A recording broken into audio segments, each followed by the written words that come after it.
জননেতা জনাব রাশেদ প্রধানের নেতৃত্বে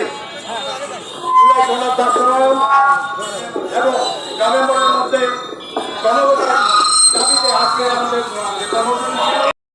আয়োজন করতে হবে।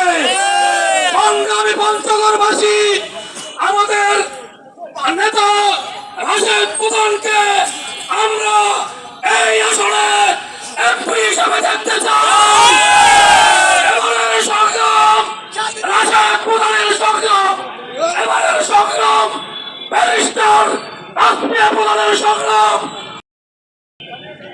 আজকে পঞ্চগড় জেলা রাখা কর্তৃক আয়োজিত এই বিক্ষোভ মিছিলে উপস্থিত আমার প্রাণ প্রিয় নেতা জাতপা কেন্দ্রীয় কমিটি সহসভাপতি জাতপার মুখপাত্র ইঞ্জিনিয়ার রাশেদ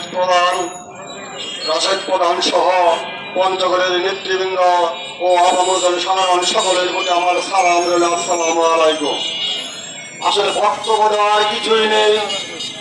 আজকে ভারাক্রান্ত মনে বলতে হয় যে আমরা 17 বছর আন্দোলন সংগ্রাম করেছি। আমাদের 17 বছর আন্দোলন সংগ্রামের প্রতিশ্রুতি ছিল যে দেশে জাতীয় সরকার হবে, দেশে নিরপেক্ষ জাতীয় ঐক্যের সরকার গঠন হবে। সংগ্রামী ভাইয়েরা আমার, জাতীয় সরকারের অংশ পেয়ার পদ্ধতি আজকে যারা জাতীয় সরকারের প্রতিশ্রুতি দিয়েছিল তাদের প্রতিশ্রুতি থেকে তারা সরে দাঁড়িয়েছে। এই পঞ্চগড়ের সন্তান হিসেবে এই ইঞ্জিনিয়ার রাশেদ প্রধান ঢাকার বুকে সাহসিকতার সঙ্গে সংগ্রাম করেছে। তাদের পক্ষে কথা বলেছে, তারা বিশ্বাসঘাতকতা করেছে। সংগ্রামী ভাইয়েরা আমার, অনেকবার ঘোষণা দিয়েছে জাতীয় ঐক্যের সরকার হবে। বিএনপি যদি সরকার গঠন করে জাতীয় ঐক্যের সরকার গঠন করবে, আমাদের জাতীয় ঐক্যের সরকার আমরা চাই। জাতীয় ঐক্যের সরকারের সাথে পিআরের কোনো পার্থক্য নাই।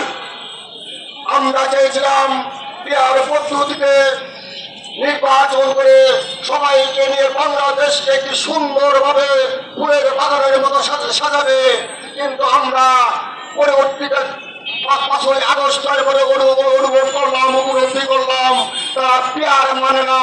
তাদের 300 আসনে এমপিত্ব লাগে, তাদের দেশের সুরক্ষা ক্ষমতা তাদের লাগে। সংগ্রামী ভাইয়ের আমার, তাই আমার নেতার ডাক পিআর পদ্ধতিতে নির্বাচন। আমার নেতা ডাক দিয়েছে পিআর পদ্ধতি নির্বাচন। আমরা পিআর পদ্ধতিতে নির্বাচন চাই। যদি পিআর পদ্ধতিতে নির্বাচন না হয়, আমরা বাংলাদেশে প্রয়োজনে আবার আরেকটি রক্তপাতের জন্ম নেবে, তবু আমরা পিআর ছাড়া বাংলার মাটিতে নির্বাচন হতে দেব না। এই আহ্বান থেকে আমি আমার সংক্ষিপ্ত বক্তব্য এখানে শেষ করছি।